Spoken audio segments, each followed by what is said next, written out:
particularly big traumatic events, the psychologists are not just there if for patients, but they're there for the team as well. Should they need it? You do get used to things. There's no doubt about that. But yeah, there are occasions where you're very humbled and touched by what you see, and of course, then I suppose then still you don't lose that sort of horror that people and humanity can do these things to each other. Whether any of these substances would get onto your own skin, obviously you do want to help someone in a quick and sensible fashion.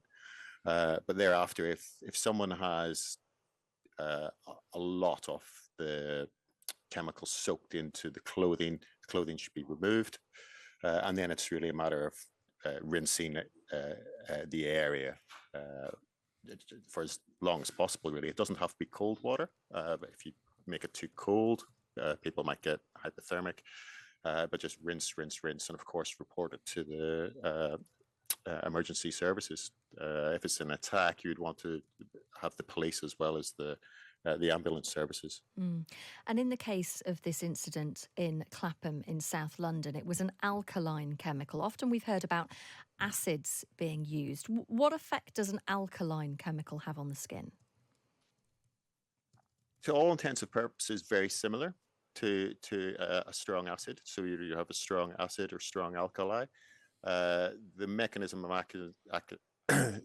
mechanism of action is slightly different, but the overall effect tends to be quite similar. And in that, sorry, go on ahead.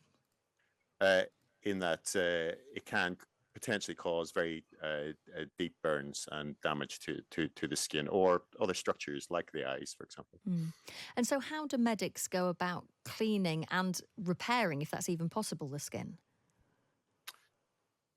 If it's just the superficial layer of the skin, that should heal up by itself. You might require some special creams or dressings for a few weeks. And actually, these sort of chemical assaults, the initial stages, because you get quite a marked color change to the skin, no matter what your skin type is, actually, you can get quite a marked color change.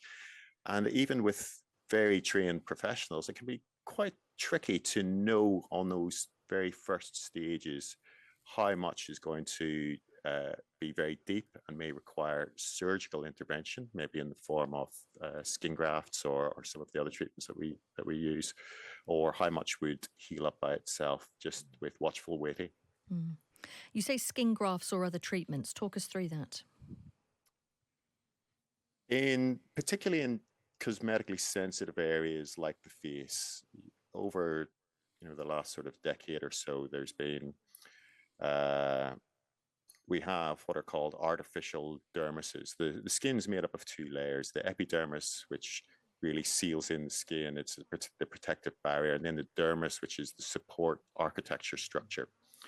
And the rationale of having the dermis in terms of the reconstruction is that it tends to lead to better scarring and functional outcomes. So particularly in places like the face, you can put in an artificial dermis, your body then grows into that, and then you would do the skin graft over the top of that. And there are a number of products in the market that various burn services use.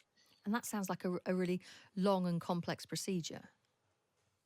It can be complex, but not necessarily massively long. I think in places like the face, it's a little bit more fiddly and tricky rather than just an area perhaps on an arm or a leg. But it's not necessarily a long procedure as such in terms of the actual operation, relatively speaking. For an expert like you, certainly. Yeah. And what about, we mustn't overlook, this isn't just a physical impact of something like this, it's the psychological impact of scarring for the patient. Absolutely. And burn services are very fortunate, actually, in many ways, in terms of the amount of the team structure that they're set up, and the psychological element is massive, and it can actually start before the surgery aspect itself, and then continue all the way through the surgical and inpatient stay.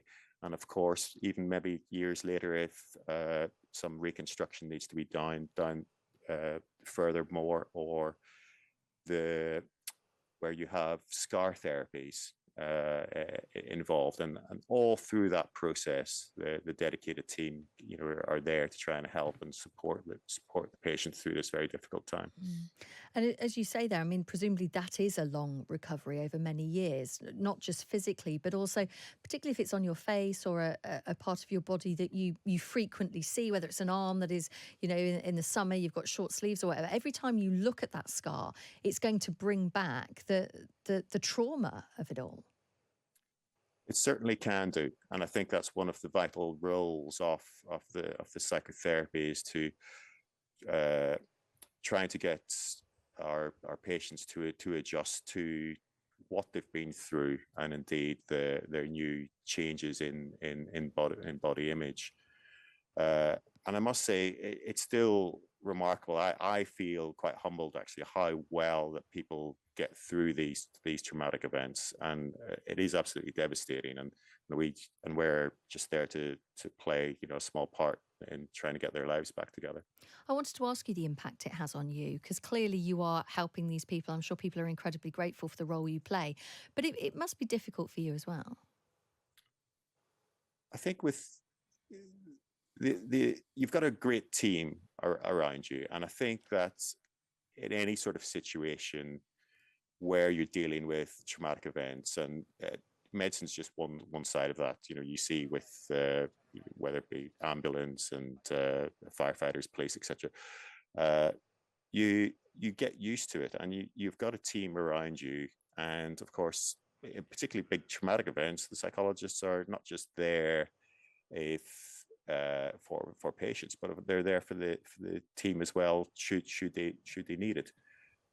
You do get used to things. There's no doubt about that. But yeah, there are occasions where you're very humbled and touched by what you see. Mm-hmm. And of course, then I suppose then still you don't lose that sort of horror that people and humanity can do these things to each other.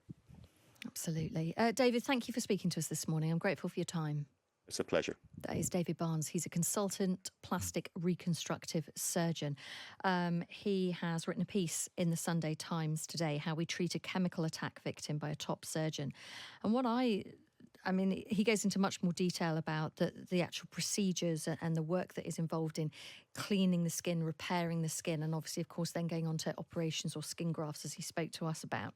But it's quite remarkable in this article that it says the UK has the world's highest recorded number of acid, alkali, and other corrosive substance attacks. And that's not to say it has the highest amount of them, but recorded. And clearly there are other parts of the world where it would go unrecorded, unreported. But it is still quite staggering to hear that is such an issue here in the UK. If you want to read the piece there by David Barnes, then you can go online now to the website or the app if you've got a digital subscription, or you can read it in the paper. Just to say then, coming up on Times Radio Breakfast here with us after 9 o'clock, we're going to dissect and digest the big stories of the morning with Lucy Fisher, who's Whitehall editor of the Financial Times, and Peter Cardwell, who's Talk TV's chief political commentator. And of course, you can take part in that conversation as well.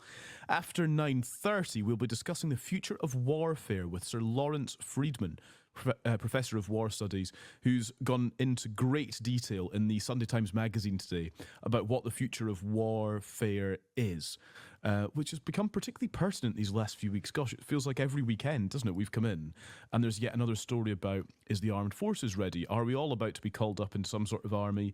Do we need to be ready to fight? And it's just, I don't know, it's quite distressing. So it'd be nice to get his take and perspective on just how distressed we should be, frankly. So we've got Sir Lawrence Freedman a little bit later on. And just to say, of course, as you know, Times Radio Breakfast is a 7-day buffet. I got it in.